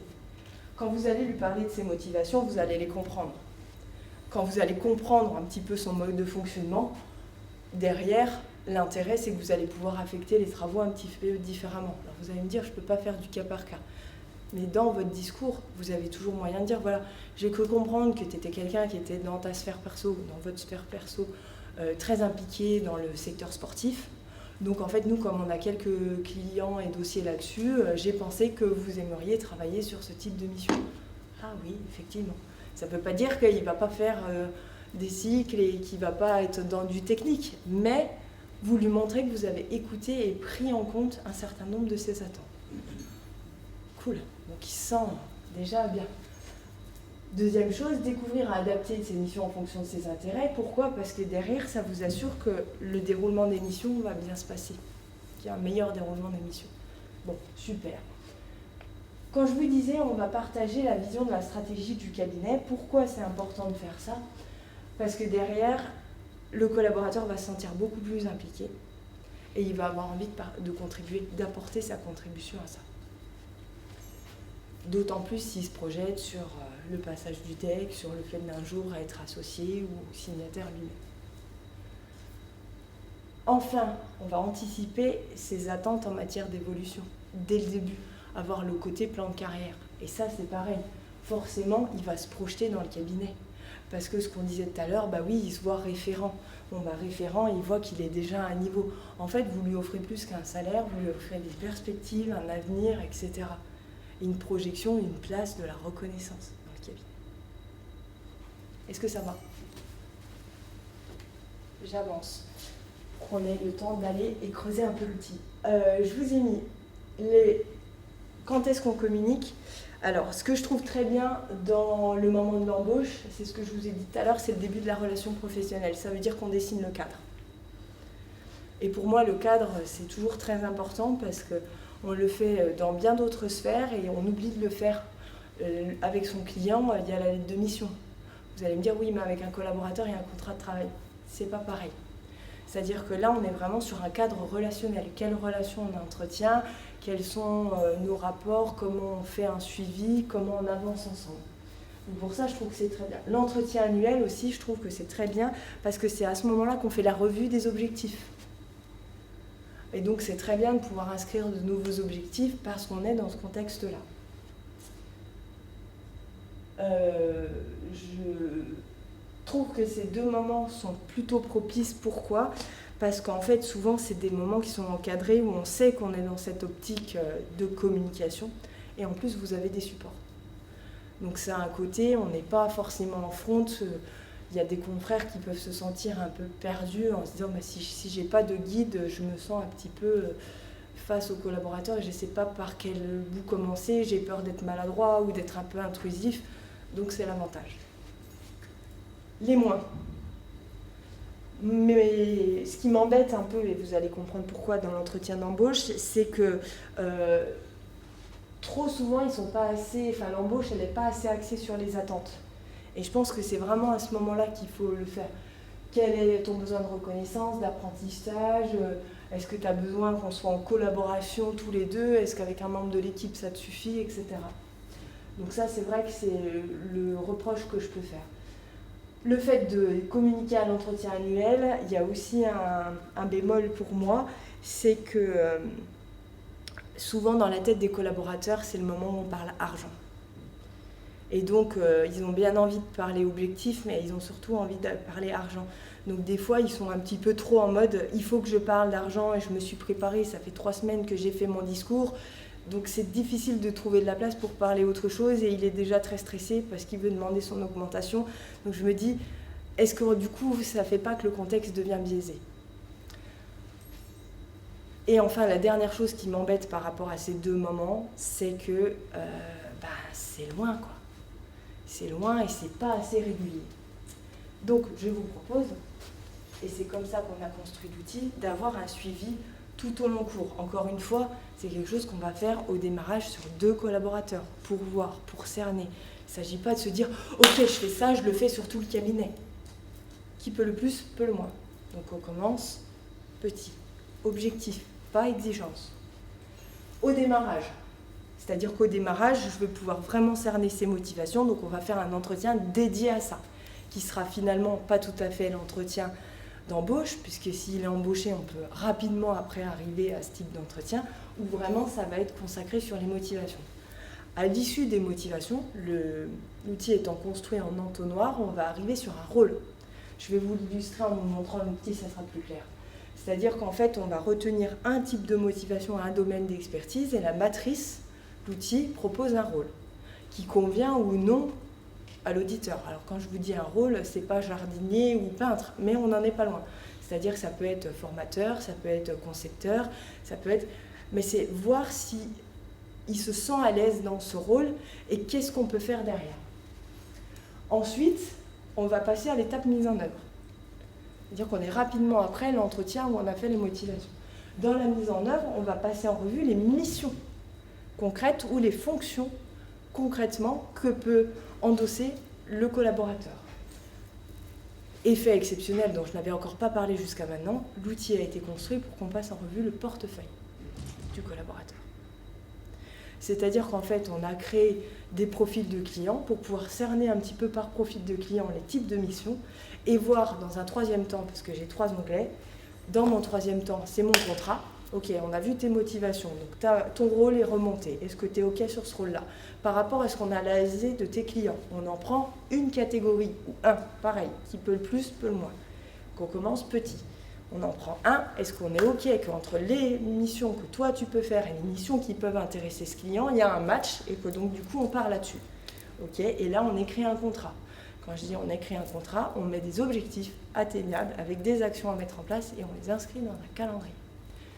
Donc en fait, on se retrouve à avoir de la communication tout au long et on fait un vrai suivi. Et ce suivi, il ne peut pas être fait d'un an sur l'autre. C'est pas possible.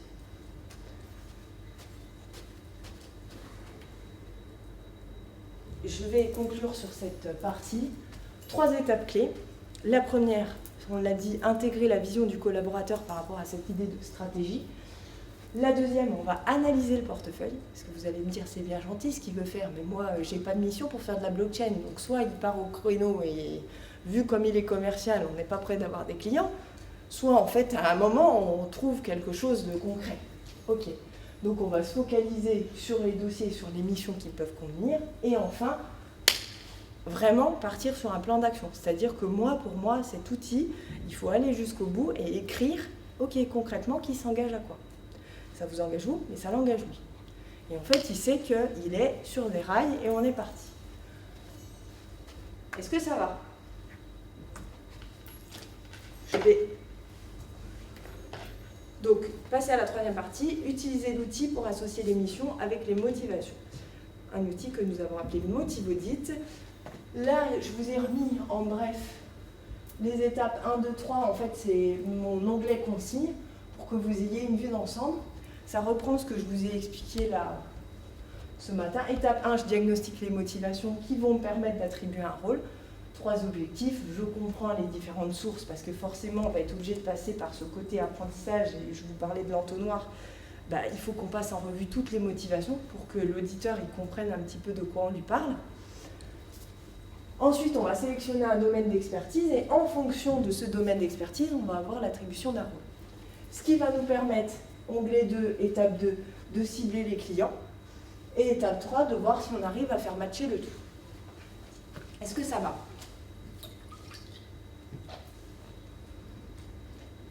Est-ce que je peux rentrer dans l'outil ? Il est pas gentil. Copie-moi la vidéo s'il te plaît.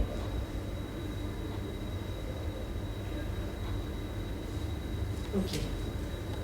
Là, vous êtes dans l'onglet 1, présentation, avec les 3 étapes. Est-ce que tout le monde est OK pour que je passe directement à l'onglet 1 ? Impeccable. Je suis dans mon onglet 1, que je vais grossir. Est-ce que c'est à peu près lisible ? Alors, je suis dans mon étape 1. Découvrez les sources de motivation de l'auditeur. J'ai rappelé les 8 sources de motivation. Pourquoi ? Parce que comme je vous ai dit, j'ai explosé l'hyper-investissement avec les 4 phases. Donc le jeu m'implique fortement. À chaque fois, on a mis un petit commentaire qui est un exemple fil rouge. C'est-à-dire que j'ai pris un même domaine, qui est les systèmes d'infos, et j'ai passé en revue toutes les sources de motivation pour qu'on voit vraiment la différence. C'est-à-dire que quand je suis en « j'aime faire, je participe naturellement », sur les systèmes d'information, ça donne « j'adore comprendre l'architecture d'une base de données, je trouve que cet univers est passionnant ». Effectivement. Si on passe en motivation, je me fixe l'objectif. Je veux pouvoir mettre sur mon CV que je sais auditer les SI et identifier les risques. D'un coup, et pas du tout sur le même, c'est pas ressourçant.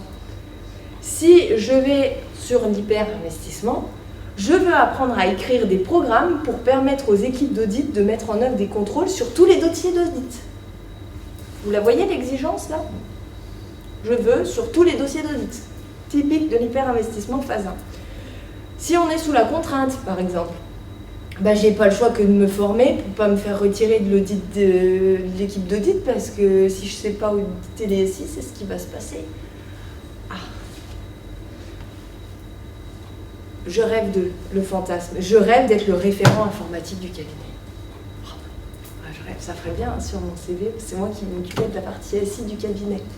Ouais, mais tu connais quelque chose au SI ? Je vais regarder 2-3 vidéos sur YouTube, ça devrait pas être compliqué. D'accord.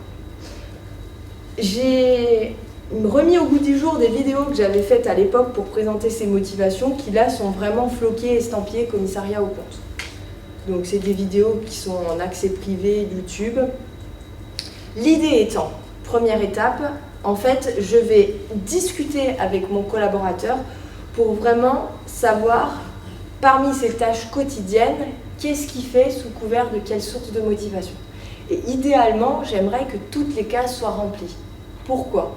Parce que c'est ce qui va vous aider à vraiment prendre connaissance de comment réagit votre auditeur par rapport en fait aux différentes tâches qu'il effectue au quotidien.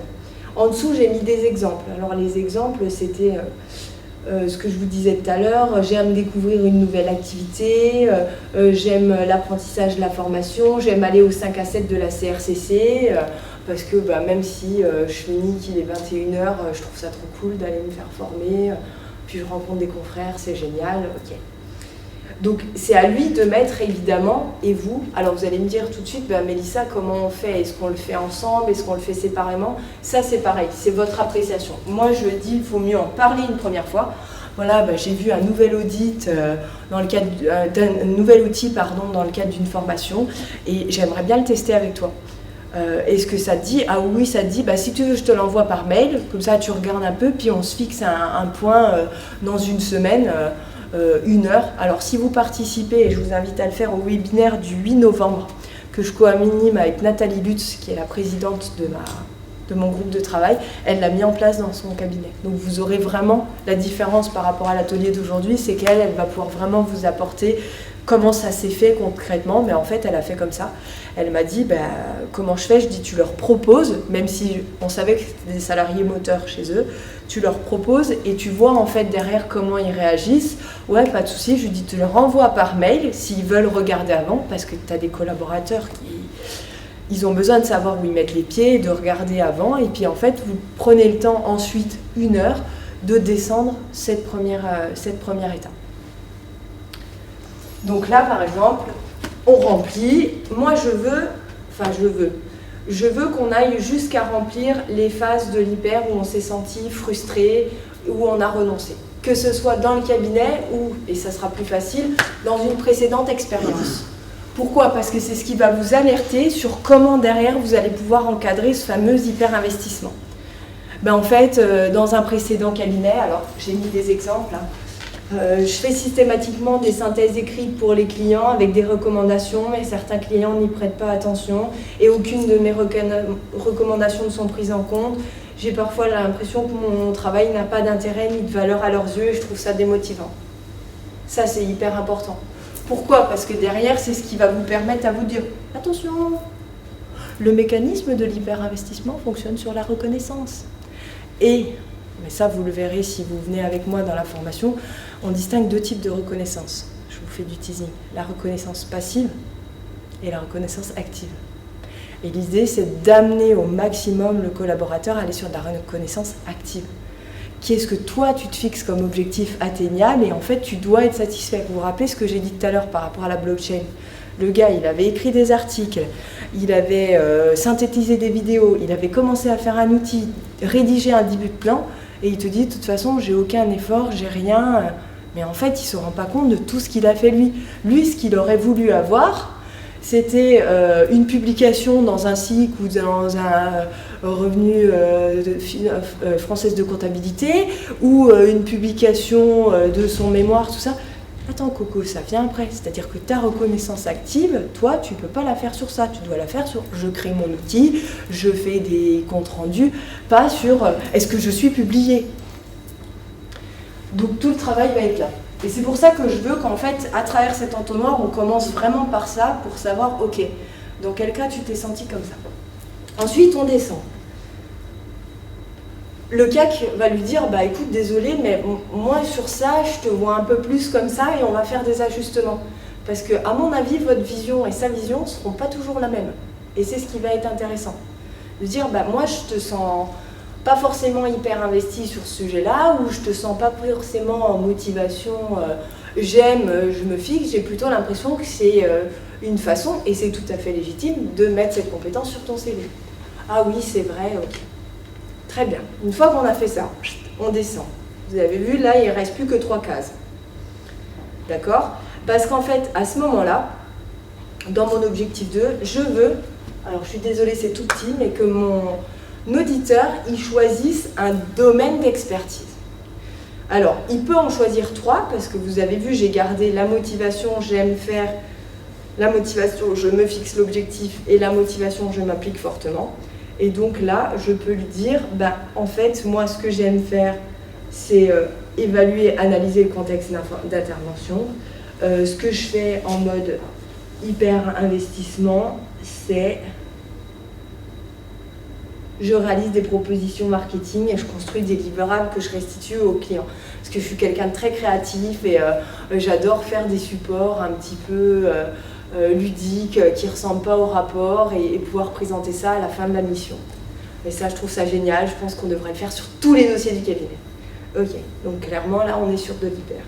Vous voyez, la matrice m'a proposé 2 rôles. Chercheur, j'ai tendance naturellement à me renseigner, j'identifie rapidement le cadre d'intervention, je parviens facilement à apprécier l'étendue d'une mission. Ah ouais, c'est assez moi ça. Inventeur, je veux pouvoir valoriser ma créativité. Ah bah oui, complètement. Les clients en proposant des livrables de qualité. Ah bah oui, c'est tout à fait moi, hein, pour bien montrer que notre mission, elle a de la valeur. Des futurs collaborateurs en boostant la communication à la marque employeur du cabinet. Ah bah oui, c'est exactement moi. Ok, qu'est-ce que la matrice me propose derrière comme mission ou comme fonction? Je peux faire de l'évaluation d'efficacité d'un processus, je peux faire de l'attestation du respect des dispositions légales et réglementaires, de la cartographie des risques, ça colle bien avec mon besoin de créativité, de proposer un livrable, tout ça, créer du contenu pour communiquer sur le cabinet, ça me parle bien. Ok, une fois que vous avez fait ça, selon le temps que ça vous prend, moi je pense qu'il faut 1 heure. Soit vous vous arrêtez là et vous laissez mouliner le collaborateur, soit vous allez jusqu'au bout. Pourquoi? Parce que l'onglet 2 et 3 pour moi sont indissociables, sinon en fait si on s'arrête à l'issue du 2, on ne va jamais au 3. Je vous en reparle tout de suite après. D'abord, je vous présente mon onglet numéro 2. C'est pas joli ça, pourtant il y a le petit... Je comprends pas. Alors, l'étape 2, les cibles. C'est-à-dire qu'une fois, alors c'est pour ça que je vous disais, moi j'aime bien laisser reposer, parce qu'il est possible que le collaborateur, il soit un peu curieux, puis qu'il se dise, bon, je ne sais pas si finalement je veux être chercheur, peut-être que en fait c'était pas de la motivation j'aime faire, peut-être que je suis plutôt là. Ah bah du coup c'est enquêteur, je me fixe l'objectif, ah ouais finalement peut-être c'est ça qui me convient le mieux. Pourquoi? Parce que rappelez-vous, en fonction de la motivation que je vais choisir, derrière ça va aussi définir comment on s'attribue les rôles, c'est-à-dire est-ce que on est en binôme et on fait 50-50, est-ce que c'est moi qui prends le lead ou est-ce que c'est le commissaire aux comptes qui prend le lead? Donc ça lui laisse le temps un petit peu de se dire, voilà, est-ce que ça me va comme rôle? Après, vous voyez au feeling, si vous voulez tout faire d'un coup, c'est faisable aussi. Pardon. Étape 2. Étape 2, j'en suis à mes clients. Parce que, comme on l'a dit, c'est bien beau. Alors, sur la base de ce qu'on appelle des neurotransmetteurs, des hormones qui sont présentes dans le cerveau, on a élaboré 4 profils de clients. Vous allez me dire s'ils vous parlent. Je reparlais de la dopamine, tout le monde connaît la dopamine. Hein. La dopamine, c'est l'hormone qui se diffuse dans le cerveau au moment où on sent cette récompense. Vous savez, la petite clope ou la petite bière, après un dossier, un coup de fil un peu tendu, le fait de surligner sa to-do list, que j'ai bien mérité. Ça, c'est la dopamine, en mode j'arrive, c'est bon, j'ai bien droit à ma petite récompense. C'est un type de client qu'on a appelé l'aiguilleur. C'est une personne qui coordonne les projets de l'entité, donne des directives et attend que chacun remplisse ses objectifs. Très directif, très, ce que j'appelle très dopamine. Donc c'est quelqu'un qui est soucieux de la rentabilité, de la performance, il attend beaucoup de considération de la part des auditeurs, il est réceptif à de nouvelles missions et perçoit les bénéfices, sinon le prix sera un sujet. Je pense que vous avez déjà en tête 2-3 clients. Donc là l'idée c'est de se dire, ah bah oui, je peux mettre, ça me fait clairement penser à Monsieur X ou Dupont et Dupont, c'est toutes les sociétés un peu type levée de fonds, quoi. Les startups un petit peu innovantes, alors on verra, on peut les mettre ailleurs. Mais en gros, alors pourquoi je dis l'auditeur? Parce qu'encore une fois, je veux que ce soit l'auditeur qui le fasse. Rappelez-vous, on le fait ensemble. Mais parce que ça va lui permettre de, alors s'il n'est pas très commercial, d'aller un petit peu sur ces sujets et puis de lui permettre de se rendre compte qu'il connaît bien son portefeuille et de le valoriser là-dessus en lui disant tu connais bien ton portefeuille. Alors attention, je n'ai pas précisé quelque chose. Quand je parle du profil client, c'est l'interlocuteur du collaborateur. C'est-à-dire que moi, encore une fois, je me remets quand j'étais collaboratrice, je n'avais pas les mêmes interlocuteurs que le signataire. Lui, il avait les dirigeants. Moi, je pense à un client où j'étais en relation avec la chef comptable, qui, au demeurant, avait quand même pas mal de pouvoir dans la structure, et à qui j'aurais pu proposer des missions qui, je sais, seraient passées. Donc, c'est vraiment aussi responsabiliser un peu son collaborateur en disant bah, toi, tu as des interlocuteurs et effectivement, tu peux percevoir des types de missions auxquelles moi, j'aurais pas pensé. Très bien. Donc nous y voilà, lui il perçoit ça, il pense à ça. Si on se met sur le profil réfléchi, personne qui aime travailler dans un cadre calme et confortable, ça c'est l'hormone du GABA. Le GABA c'est un calmant naturel, hein, pour info. Bon, moi je vous le dis parce que j'aime bien, mais je sais que tout le monde s'en moque. Besoin d'être entouré et soutenu par son commissaire aux comptes. Il attend de l'écoute, de l'empathie, il est rassuré lorsque l'entité est bien organisée, respectueux de la réglementation applicable et des éventuelles certifications obtenues. Vous la voyez, mon association intermédiaire ou mon association de service à la personne? Là, on est typiquement là-dedans. Avec un profil de dirigeant qui n'est pas le président du conseil d'administration, qui est la directrice, mais qui veut que son entité tourne bien, puis en plus, elle part bientôt à la retraite. Donc, elle ne veut pas qu'il soit dit que tout est OK, ils ont une certif, attention, il faut que tout soit carré. Donc là, on va y aller tranquille sur la mission. Pas de problème, ça va passer. Quoi comme mission? Ah oui, parce que si vous ne voyez pas comme ça, alors pareil, là on a remis les attentes du client. Le client, il a besoin d'être assuré que les auditeurs lui fassent un retour sur ce qu'il a mis en place, il est friand des recommandations. C'est un peu le client tatillon, très organisé. Alors c'est pour ça que je dis, c'est la directrice d'une asso, parce que c'est pas du tout mon dirigeant de levée de fonds de tout à l'heure. Et donc là, en fait, derrière, mission apportant de la sécurité sur les informations financières, attestant le bien fondé, la pertinence. Et donc là, j'ai toute une liste, en fait, de missions qui ne sont pas les mêmes, évidemment, selon le profil. Donc là, elle, bah, je peux lui faire une cartographie des risques, hein, si elle veut, pour qu'on voit bien où elle a verrouillé le risque avec ses process, avec tout ce qu'elle a mis en place. Mais je pourrais très bien aller sur des vérifications du respect des dispositions liées à la forme juridique de l'entreprise. Pourquoi? Parce que y a 2 associations, plus une SAS qui fait toute la partie entreprise. Donc est-ce que le montage juridique est OK dans ce groupe? Ça pourrait très bien être je vais attester l'efficacité du contrôle interne comptable et financier, pour qu'elle puisse partir avec une mission comme quoi tout est bien carré, que les process sont hyper au top, qu'elle part à la retraite, mais que derrière, elle laisse un truc clean. Est-ce que ça va? Si je reprends mon profil levée de fonds aiguilleur, lui, on peut peut-être lui mettre une mission examen de conformité fiscale ou un audit DSI. Parce que, en fait, c'est des jeunes un peu start-upers. Pourquoi ils ne veulent pas se mettre? Et donc, en fait, ils ont créé leur propre SI. Mais voilà, propre SI, quand on est commissaire aux comptes, zone de risque, comment est traitée la data, est-ce qu'on peut changer les données, est-ce qu'on peut trafiquer les factures, rentrer dans la base de données. Bon, ok, on a une mission aussi toute trouvée. Mais si on vous fait cette attestation vis-à-vis de la banque, vous aurez au moins la preuve que vous avez un système d'information conforme qui vous permet de délivrer un FEC, blablabla. Ah ouais, impeccable. Impeccable, ouais, parce que nous, on a encore un dossier à faire passer au niveau de... Super. Le cas que le manager échange, enfin le cas où le manager échange avec l'auditeur sur les missions à privilégier. Et derrière, j'ai mis un troisième objectif qui me tenait à cœur, avec cette idée de donner toujours plus d'autonomie à l'auditeur, c'est que je veux qu'on l'incite à lui communiquer avec le client. C'est-à-dire qu'à un moment, selon le rôle qui a été choisi, mais s'il est dans un « je m'implique fortement », c'est pas à vous, commissaire aux comptes, d'aller vendre la mission. Rappelez-vous, c'est mon collaborateur qui n'est pas très commercial, mais à un moment, on lui donne des billes. Voilà, tu sais que ton client, il est a priori de ce profil-là, comment tu vas pouvoir communiquer avec lui pour lui vendre la mission? Vous lui donnez un conseil, moi à ta place je ferai ça, et il va un peu au charbon. Ce qui va quand même amener de la reconnaissance passive du client, puis active, parce que vous serez fier de lui qu'il ait vendu sa mission, etc. Et on rentre dans ce cercle vertueux de je monte un petit peu, je prends du galon, et puis vous pouvez déléguer et vous appuyer un peu plus sur lui, parce qu'à un moment, pour moi, vous ne pouvez pas être tout sur tous les fronts, et il faut avoir les moyens de déléguer. Donc, j'ai rajouté cet objectif 3. Je ne veux pas qu'on s'arrête là. Pourquoi? Ce que je vous disais tout à l'heure, parce que si on s'arrête là, il ne se passe rien.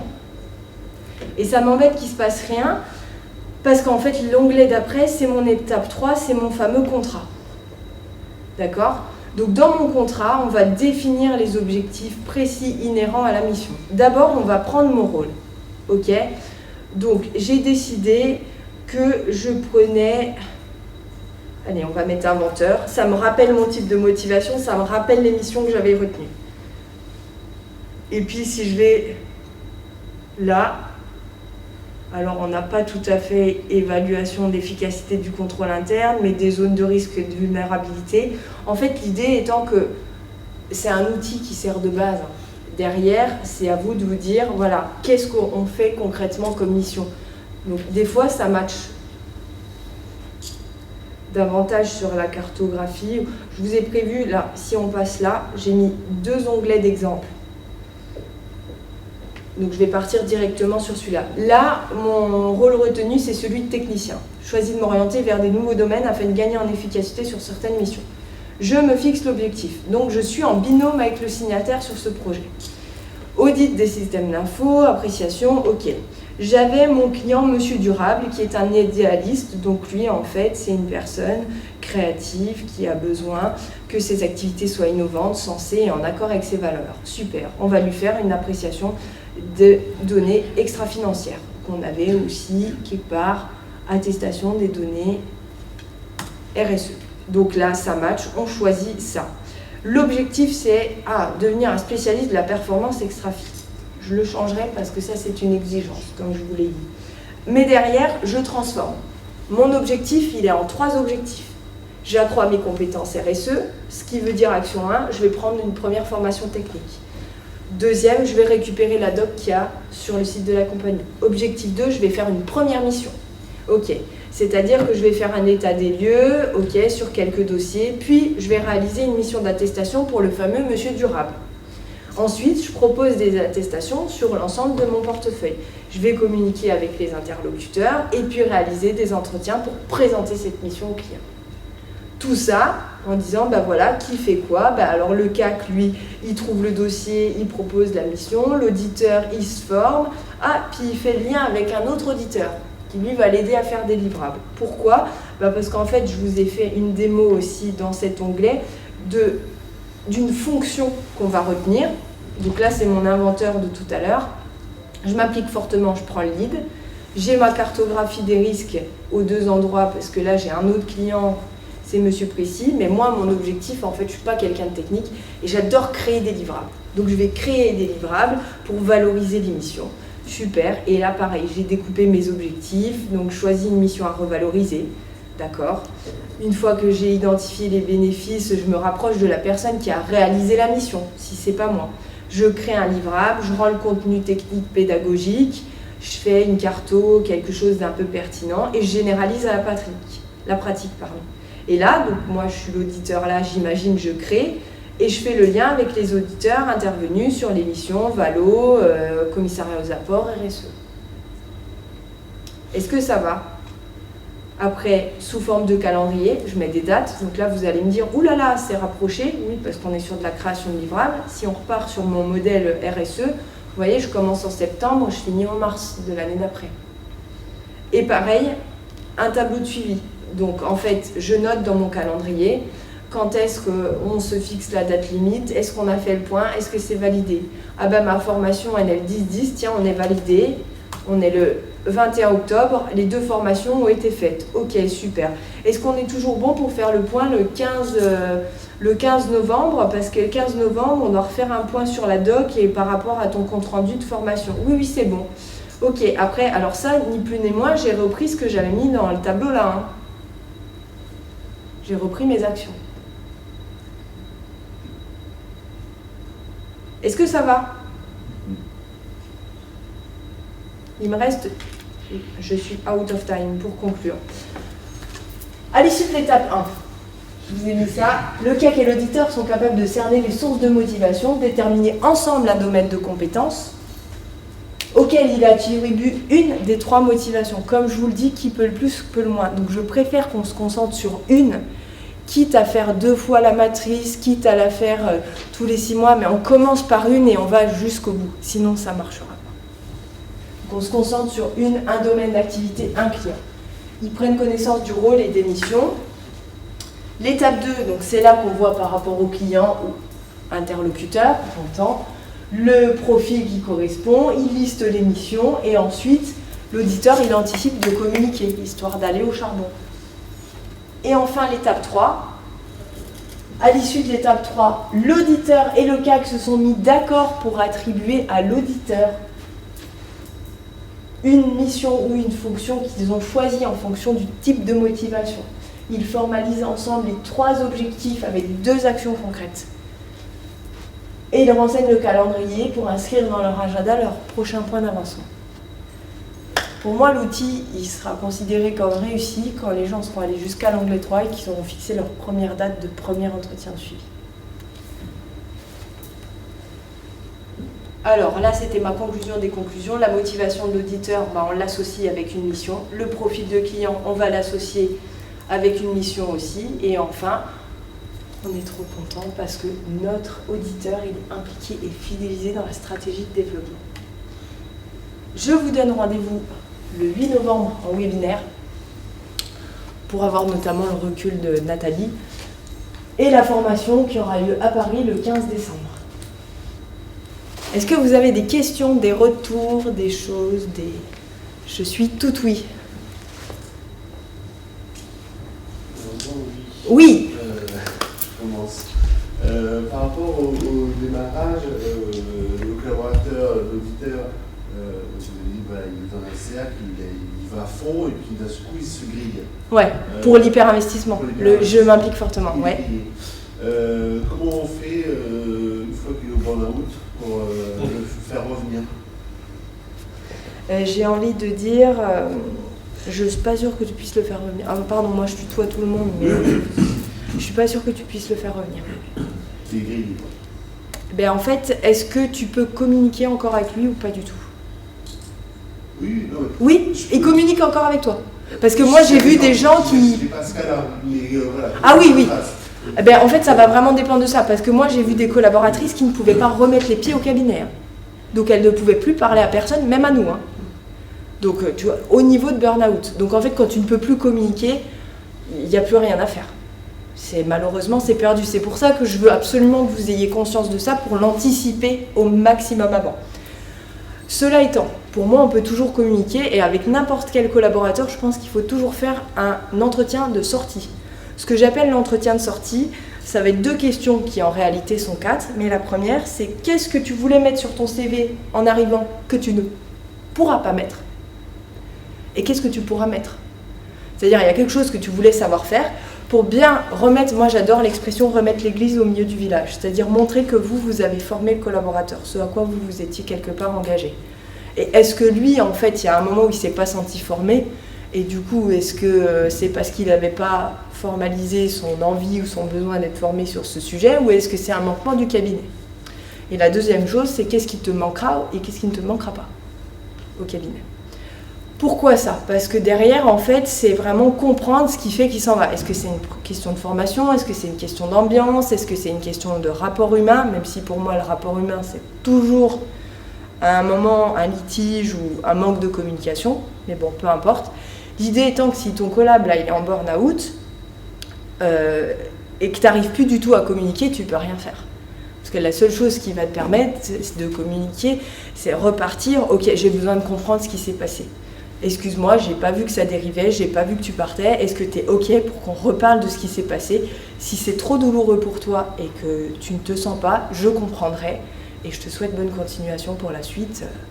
Voilà. Mais en soi, quand tu es au stade 4, la personne elle est en arrêt maladie, elle veut plus entendre parler de toi. Alors à part un rendez-vous à la médecine du travail, je sais pas quoi. Enfin, je dis ça dans l'absolu parce que je l'ai déjà vu en cabinet. Mais c'est hyper compliqué. C'est pour ça qu'en fait, dès que vous sentez qu'il y a du surinvestissement en mode je refais des efforts, ou dès que vous, au contraire, c'est parce que vous m'appelez quand la personne, elle part à 5h alors qu'on est le 31 mai, quoi. qui dans le monde de l'audit part à 5h un 31 mai, tu vois. Et tu te dis, ben là, en fait, il y a quelque chose qui ne va pas. Comment ? De plus en plus de gens. De plus en plus de gens, mais est-ce que c'est des gens qui au début étaient hyper investis ? C'est ça ma question. Si c'est des gens qui sont toujours partis à 5h parce qu'en fait ils ont décidé que... Parce que ça j'aurais pu vous en parler aussi. On me dit oui mais les collabs, en fait ils n'ont plus envie de s'investir dans les cabinets. Oui et non. C'est-à-dire qu'en fait ils n'ont plus envie de s'investir. Pourquoi ? Parce qu'il n'y a pas de projet. Parce qu'en fait je connais personne qui n'a pas envie de se marier, qui n'a pas envie de faire des enfants, qui n'a pas envie de faire le tour du monde, qui n'a pas envie. Pourquoi ? Parce que ça c'est des projets. Projet égale dopamine. Donc quand tu leur donnes pas de dopamine dans le cabinet, bah c'est simple, ils vont la chercher ailleurs, dans leur club sportif, organiser leur mariage, leur tour du monde, ce que tu veux. Donc plus tu vas donner des projets comme ça, où ils s'inscrivent sur le long terme, dans le cadre du cabinet, plus ils vont avoir tendance à être nourris au cabinet et donc pas avoir envie de rester à 5 heures. Après, tu en as motivation secondaire négative, donc je fais sous la contrainte. Moi, j'ai connu des collabs qui avaient besoin de bouffer. Et ils me disaient, moi, le cabinet, de toute façon, jamais de la vie, je resterai à 5 heures parce que ça ne m'épanouit pas. Par contre, c'est un bon salaire. Et puis, pour moi, la compta, c'est facile. Ben, en fait, tout était dit. Pour moi, c'est clair. Oui, mais tu peux pas... Donc ça, c'est pareil. Tu peux pas aller le chercher, celui-là. Ça sert à rien. C'est pour ça que je vous dis, concentrez-vous sur les shows. Comme disait Marc Ferraud, alors je ne sais pas si vous avez eu la chance d'avoir Marc Ferraud dans certaines formations. Marc Ferraud, quand il s'agissait de la mission PE, il disait, t'as les chauds, ils seront chauds. T'as les froids, ils resteront froids, il faut se concentrer sur les tièdes. Moi, je me concentre d'abord sur les chauds. Pour les collabs, il faut garder les chauds, parce que c'est les chauds qui vont après rendre les tièdes plus chauds.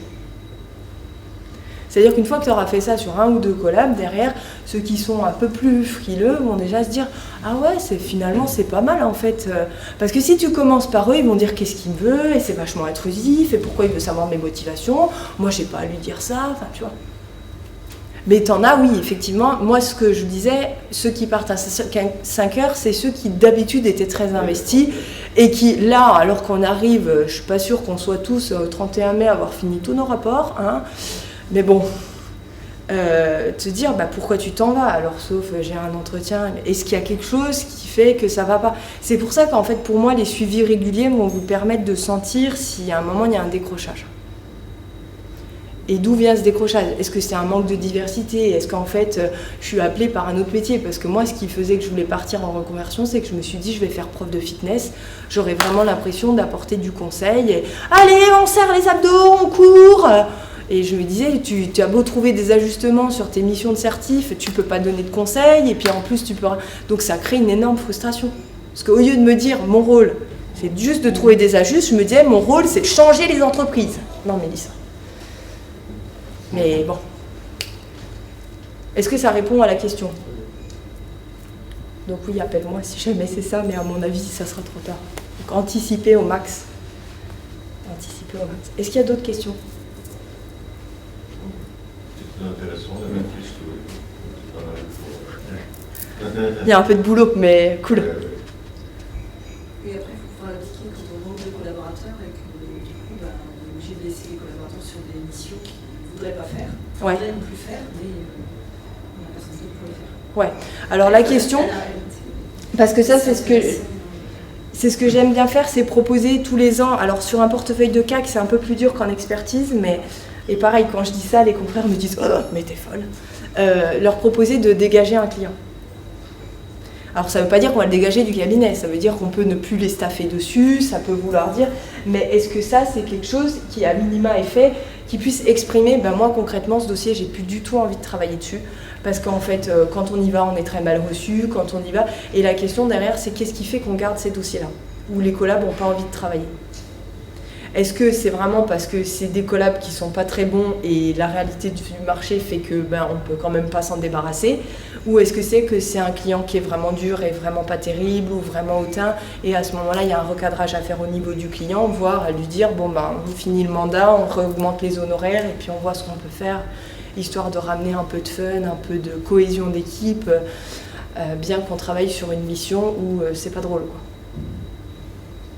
Donc la question, elle est plus du domaine de Pascal Viau. Comment en fait, est-ce que dans ma stratégie et mon business model, est-ce que je suis toujours OK avec ça ? Ou est-ce que du coup, pour restimuler les collabs, il ne faut pas justement que je les déstaffe de ça en me disant, ben, à un moment, je vais perdre 1 ou 2 dossiers, mais pour derrière, peut-être laisser de la place. Parce que ça, c'est important. Je le vois beaucoup, les collaborateurs, il faut qu'on enlève quelque chose pour leur faire rencontrer. Quand je leur dis, bah là on va travailler sur les process cabinet, je fais beaucoup ça en entreprise, on retravaille sur les process cabinet, il faut qu'on leur enlève 1 ou 2 dossiers. Sinon ils ont du mal à s'investir.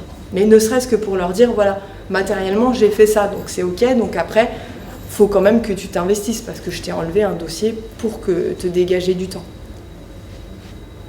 Mais c'est factuel.